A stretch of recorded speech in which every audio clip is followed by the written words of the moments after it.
కుత్బులాపూర్లో ఈ నెల 11వ తేదీన జరిగిన మహిళా మర్డర్ కేసును జీడిమెట్ల పోలీసులు ఛేదించారు. కుత్బులాపూర్ హెచ్ఎంటీ సిగ్నల్ వద్ద పద్మ అనే మహిళ మర్డర్కు గురైందని పోలీసులు తెలిపారు. నిందితుడు గజ్జల నగేష్ అనే వ్యక్తిగా పోలీసులు గుర్తించారు. నిందితుడిని రిమాండ్కు పోలీసులు తరలించారు.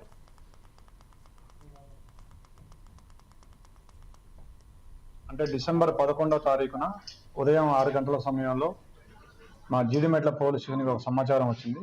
దాని ప్రకారం ఒక 40 నుంచి 45 సంవత్సరాల వయసు గల గుర్తు తెలియని మహిళ శవం ఈ హెచ్ఎంటీ గ్రౌండ్ దగ్గర ఓపెన్ ప్లేస్ పక్కనే పడి ఉన్నదని చెప్పేసి ఒక సమాచారం.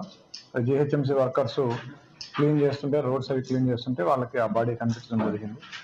దాని మీద ఇమీడియట్గా గుర్తు తెలియని శవం కింద ఎఫ్ఐఆర్ చేసి విచారించి జీడిమెట్ల సిఐ గారు అండ్ వాళ్ళ టీము అన్ని రకాల సాంకేతిక ఆధారాలను ఉపయోగించి ఇన్వెస్టిగేషన్ చేసి పరిశోధన చేసి ఆ మహిళని హత్యకు గురైందని కనుక్కోవడం జరిగింది.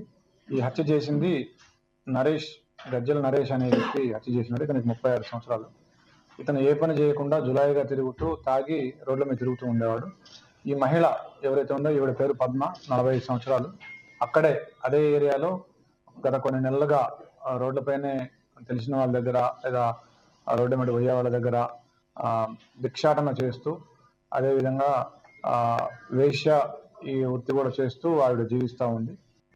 ఈ నెల అంటే డిసెంబర్ 11వ తారీఖున ఉదయం 6 గంటల సమయంలో